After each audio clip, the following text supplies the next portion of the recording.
this thing working? Give me some sound over here. Yeah. The Out of Bounds Show is powered by the award-winning golf courses at Dancing Rabbit Golf Club in Philadelphia, Mississippi.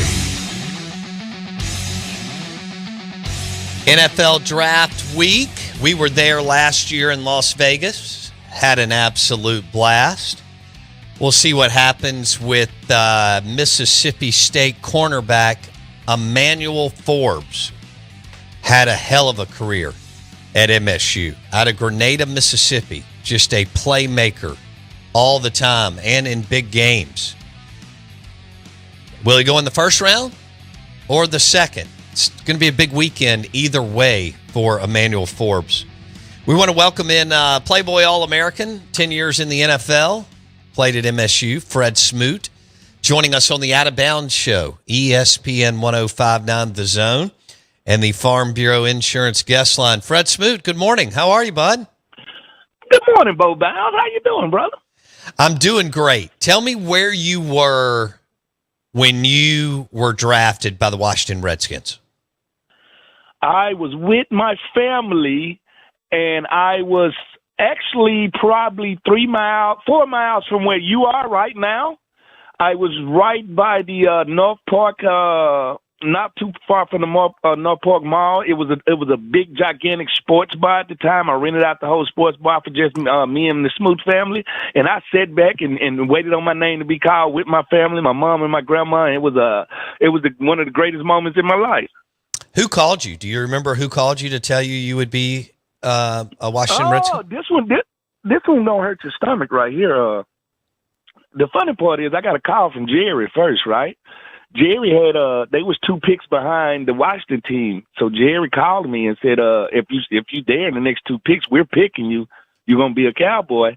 And then Carl Waiting had just came out, so my phone clicked, and it was Marty Schottenheimer and Dan Snyder on the other side, and they were like, "Well, we got the next pick, and we're picking you right now.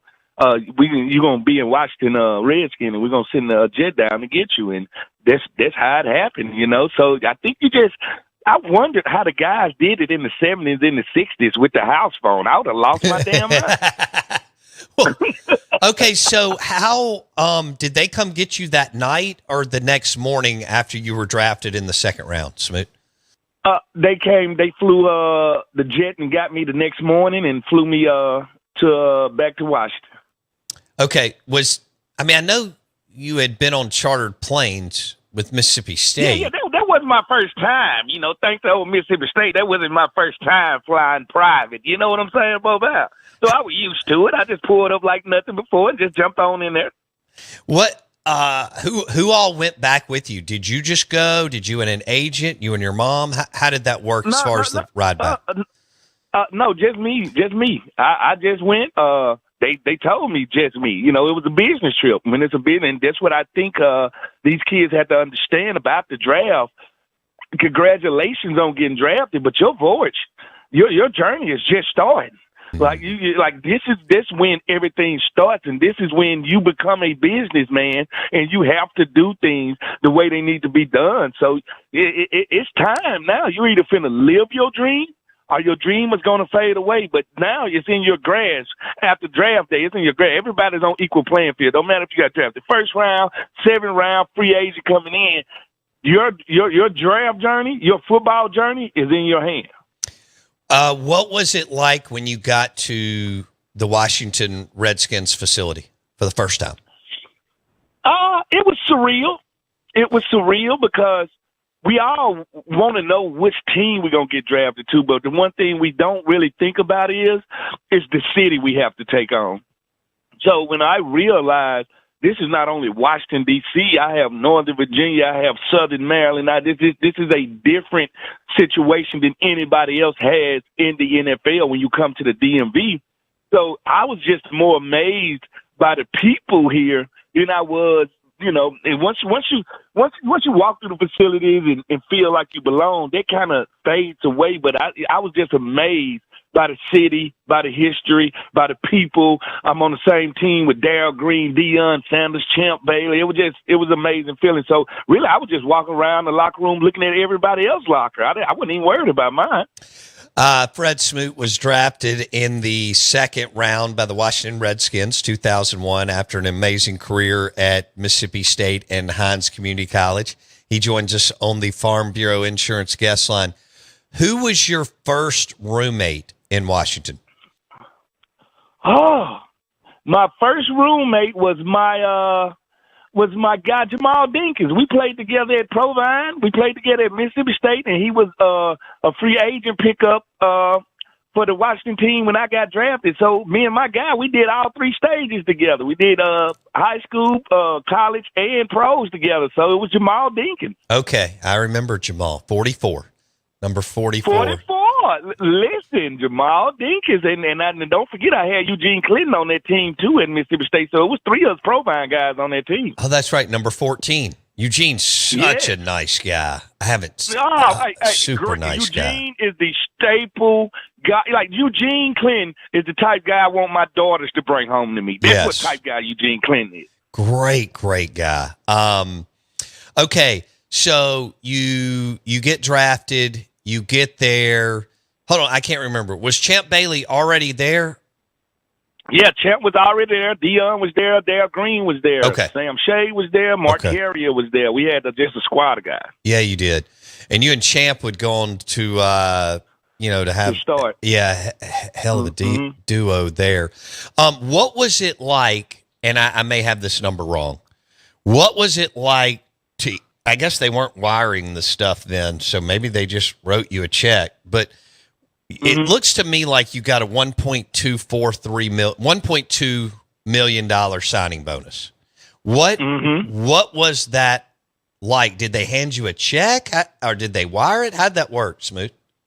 Well, no, they hand you a check at that time. They hand you a check with the logo on it and with Dan Snyder's name on it, and you look at the check. You look at the zeros on the check. You start crying slowly, and the tear rolls down your face, and it hits the check before you take it to the bank. You know, that's what it is. It's one of those things because it was right at the cusp before we had picture phones. I think we had sidekicks at the time. Right. So you couldn't really take a picture of it. So I took it home first, took a picture of it, then took it to the bank. Did you take it to the bank in Washington or in Mississippi? No, in Northern Virginia. See, that's what people don't understand. Oh, gotcha. We actually live in Northern Virginia. All right, that's where we practice at. That's where the practice facility at. That's where we live at. Is Northern Virginia. So that happened in Northern Virginia. Okay. All right. So by the time we're visiting with Fred Smoot, Mississippi State All-American, All-SEC, first team All-SEC, and then went on to play for over a decade in the NFL. All right. By the time you get to Minnesota, you get a according to this, a $4.5 million signing bonus. And then you go back to Washington and you get a $7 million signing bonus. Were both of those still in the check era, or had they moved to straight bank deposit or wiring? They had moved to wiring then, but you're totally wrong about the Minnesota, because Minnesota is when I signed my big deal. So actually I got like $15 million up front. And it was, it started to wire then, but they would still give you a check if you asked for it. I would just take the wiring. And it's actually, Bo Bounds, the key is, what state do you live in when you have to deposit this check, and who taxes are you running for? Now, like, there go the kicker. Like, Northern Virginia taxes are amazingly bad, but then Minnesota was a lot lighter than Northern Virginia. But I could only wonder how the Cowboys and the Texans felt, and the Jaguars and the guys that play in states that have no state tax. That means if they get $10 million check, they get to keep all the $10 million beside what they got to pay federal. Right. So that's the difference of it. Like here go the thing about it. $1 million check in Virginia is $650,000 out the cash. So you're paying $350,000 per $1 million. Damn. Wow. Okay, Fred Smoot on the Out of Bounds show. So your biggest deal was the Minnesota Vikings deal with the $15 million guaranteed plus whatever your salary was that first year. If you combine that was your biggest haul, right? Yeah, I would say it was. But when I came back here, my deal here equaled it. So I would say they were the two biggest. Okay. I got more up front at the Vikings, but yeah, that was my that's the time. That's what you want to do as an athlete is get to that second contract when it comes to football. The first contract introduces you to money. You learn money. You learn how to do it. You get your base. You finally get the house you wanted, the car you wanted. You finally get to take care of mama. So, that first contract can get blessed by Jesus, man, Bo Bound. It can come up missing. Yeah. Yeah. How many people, you had to tell a lot of people no over the years. Yeah. How difficult, first of all, I think you were probably good at that compared to a lot of other players. But how difficult was it, or was it difficult, Smoot? Oh, it's difficult because who are you talking about? You're talking about family. You're talking about the people you love. You're talking about the people that took care of you. You're talking about the people that you want to take care of. You're talking about the people that you want to see live a good life. But what you figure out very quickly is you cannot take care of everybody. No. Now, here go the bad thing about it is, as quick as you do something for a family member, 2-3 weeks later, they forget that you did it. So, and once I realized that you was going to be mad at me regardless, the first time I say no, I'm going to go and get the no out the way and continue to say it. So at the end of the day, you can't look at them and say, I don't have it. Oh, I got it. You can't get it. And that's where most time the guys go get married, because then the wife becomes the enforcer. Right? Now you blame everything on your wife. Yeah, let me talk to my wife. My wife said no. So everybody in your family hates when your wife come to Thanksgiving or come to Christmas, because she secretly don't know she has turned down the family for a whole entire year. Incredible. Our friend Fred Smoot, second-round pick, Washington Redskins, then played for the Minnesota Vikings, and then came back and wrapped up his career with the Redskins, who are now the Commanders, joining us on the Farm Bureau Insurance guest line. Okay, so Smoot, as you roll through this NFL career, it gets easier to tell people no. What was the transition like from Washington to, I mean, that's still a big market, Minneapolis, but what was the transition like going from Washington to Minnesota? It was totally different. Like, they could say a lot about Dan Snyder. Cheap, he not. It's first class everything. First class when we when we go play other cities, from the bus trip to the plane we ride in, to everything we do first class. When I went to Minnesota and signed there, they was going through the same transition we're going through now with the selling of the team. Ziggy Wilf was purchasing the team from Red McCombs. Right? And Red McCombs, he don't let people borrow the lint out of his pocket. He was the cheapest owner of all time. Like, when I first got there, and I could not believe this, we was going to play our first preseason game, and they handed us an envelope and said, meet us at the airport at like 7 o'clock. And I was like, meet you where? They like, yeah. We literally had to park our car, walk through the airport. I wasn't used to that. Where I'm from, we get on the bus drop us off at the door at the jet. It drops us right at the door. We don't go through the airport. We don't do that. But when I first got there, it was nothing right. And Ziggy Wilf, over a midst of 2 years, just changed everything. He came in, and right now they got one of the better stadiums in the NFL. They got the better practice facility than we had, brand new practice facility. They got everything. But when I got there, Red McCombs could have been the cheapest owner in pro sports. So it wasn't good. All right, but it got better pretty quick, right? Oh, yeah. The Wilf family came in and changed everything. Like, if you go up there now, like, our stadium was the worst in the league. Now they got the best stadium. Our practice facility was the worst in the league. Now they got the best practice facility. So he's changed everything. That's cool. Who was the biggest star on the Vikings team when you got there? It was Dante Culpepper and Randy Moss. Okay, you caught the tail end of them being there, Smoot? Is that right? Well, here go the thing about it. Randy was there the whole off season, and we ended up trading Randy right before the season started to the Raiders for Napoleon Harris. Oh, goodness. Yeah, I heard him laughing back there. Yeah, I feel the same way. Now, because we were picked to win the Super Bowl that year because we added to a team that was already good. We added me, Pat Williams. We put him with Kevin Williams. We added Darren Sharp at the safety position. We added so many guys. We were picked to win the Super Bowl, and then we trade Randy before the year, and I was like, what? What are we doing? Like, what's going on here? It was my only time, Bo Bound, since junior college. Since I was at Hines Community College when I won my last championship. That's the last time I had a legit quarterback by the name of T.T. Tolliver. Other than that, my quarterback has always stunk, and I thought I was like cursed by the football gods to only have good defenses and never have good offenses, because every time I had a chance to have a quarterback, something happened. I had Dante Culpepper. I only had Dante for 2 quarters. He got hurt the first game, tore his ACL, and then I had Brad Johnson. I was like, here we go again. I can't win. It's me. Like, some guys are just cursed to have good on their side of the ball. I have been a part of numerous top 5 defenses. I have never had a top 20, top 25 quarterback since I played in the league. Yeah, so Fred Smoot played at Provine and Hines and Mississippi State, a decade plus in the NFL. He joins us on the Out of Bounds show, talking NFL draft stories, but also what it's like to play at the highest level.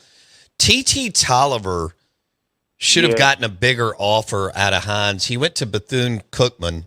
Well, it's a lot of stuff you don't know about it.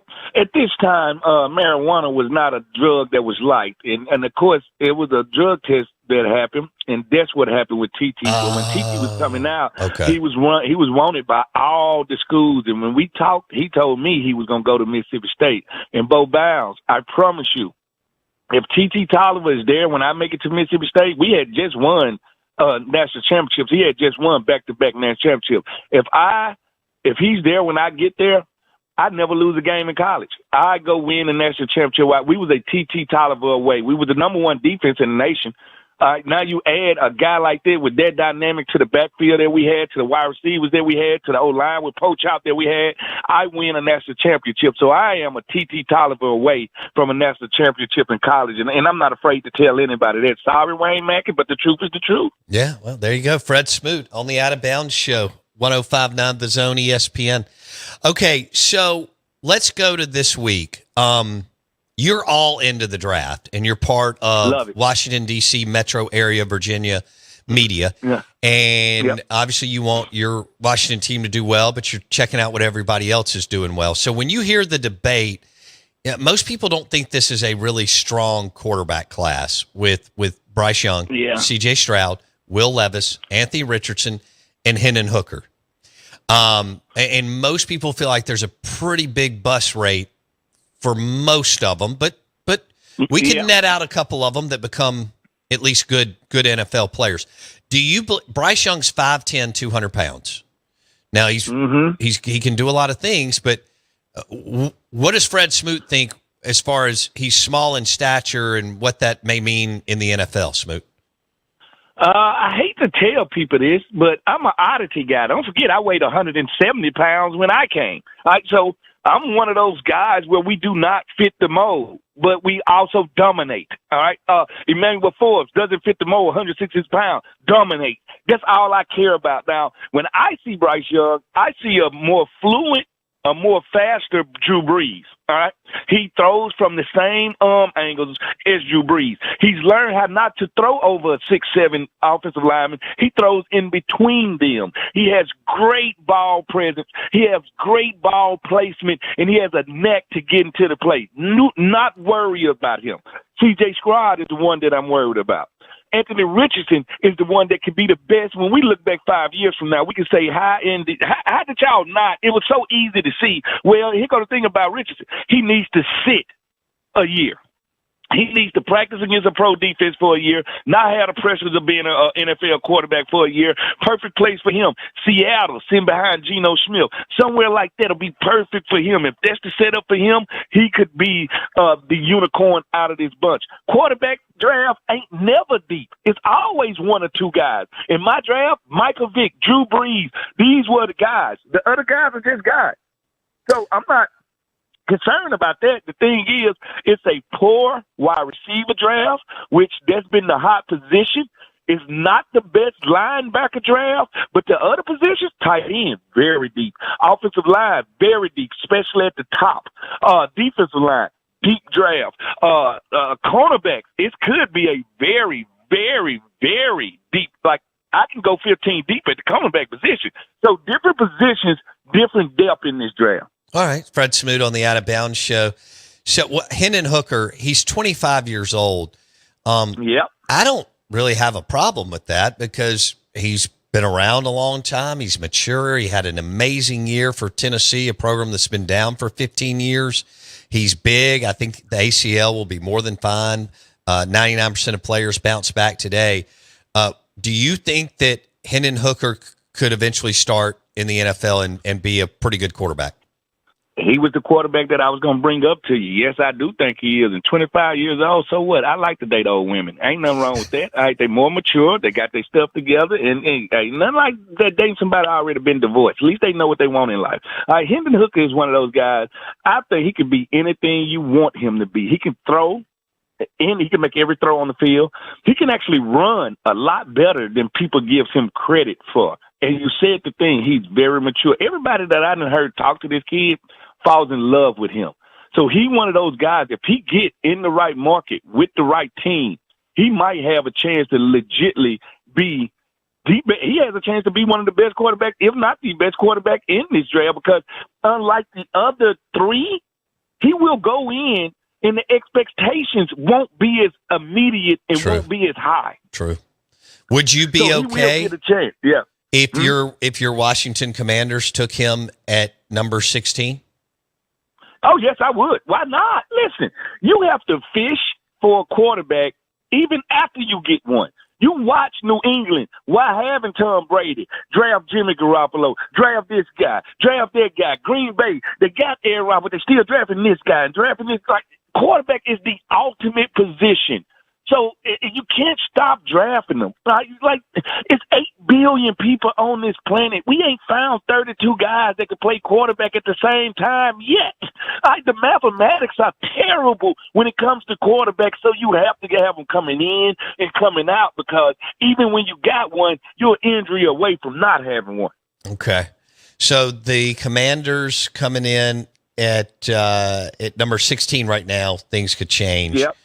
And what about, are you sold on, so the running back position's been devalued and people are getting all hot and bothered about Bijan Robinson out of Texas. Bijan Robinson. But it's been proven that you can find that same player at the running back position, definitely in the second, but a lot of times in the third or fourth. How does Fred Smoot look at that? Well, Bijan is special. He is athletically, he's probably top 5 in this draft. But like you just said, nobody values the running back. Like, I have to ask myself, what's the true difference between him and A-Train? All right? A-Train can basically do everything that he can do. All right, so there go the value. Now, the value is in the eye of the beholder. Like I was always told, you don't need 32 teams to like you. You only need one team to like you. And I know a team that loves to show out, that loves to get shiny things, that loves to say, here, baby, here we go. And that's your Dallas Cowboys. I don't want it. I hope they don't do that. You don't, Bo, because you're logical. I know you don't, but I'm sorry. You know they're going to walk to that podium in Kansas City. And then if Bijan Robinson is still on the board when the Cowboys pick, they might as well not even go up there. We know who they're picking. That's what they do. Now, who you should be picking? You should be picking Donnell Washington. You should be picking the tight end from Georgia. If you really want to make it easy for Dak Prescott, if you really want to change the game and have a tight end that can block any DN and any linebacker in this draft, if you want a tight end that can stretch the field at 6'6", 6'7", 270 pounds of God bless muscle, you would pick Donnell Washington. But not your Dallas Cowboys. You're going to pick Bijan Robinson. And guess what? We're going to be fine with that because we're probably going to trade back to probably get 2-3 players. So we're fine with y'all doing what y'all do best. I'd love a tight end at number 26, the best one on the board. All right, are you doing several shows and this and that this week? Yeah, I'm all over the place. I'll be live from the MGM, but people, I'll be everywhere. Draft time is my time. I go by Fred Kuiper now. It's my time. I call it the day of tears because it's the day that dreams come true. Like, guys don't understand how much work we put in and how much we put on the line for something that's not guaranteed. And for like 250 of these guys, they're going to get to hear their name called, their family dynamic change, everything changes in their life. It's a day of blessings. But like I tell them, the job just getting started. Right. But, hey, I love it, man, because it changes a lot for a lot of families and a lot of people. Fred Smoot on the Out of Bounds show, and he is ready for the NFL draft. Smoot, thanks so much for your time, buddy. We appreciate it. Enjoy the draft. Hey, anytime, Bo Bounds. Don't get on that Forbes list. Fred Smoot, Playboy All-American over a decade in the NFL, and he'll see one of his guys drafted, Emmanuel Forbes, out of Grenada, Mississippi, who's been an absolute ball hawk for Mississippi State the last 3 years. His name will be called early, either first or second round. That interview was brought to you by Bulldog Burger in Ridgeland, Bulldog Burger in Starkville, and Bulldog Burger in Tupelo. Smoot joined us on the Farm Bureau Insurance guest line. We are the Out of Bounds Show, 105.9 The Zone ESPN. And a great place to watch the NFL draft, the Golden Moon Casino Sportsbook and Lounge. Go ahead and book 18 at DancingRabbitGolf.com. That's DancingRabbitGolf.com.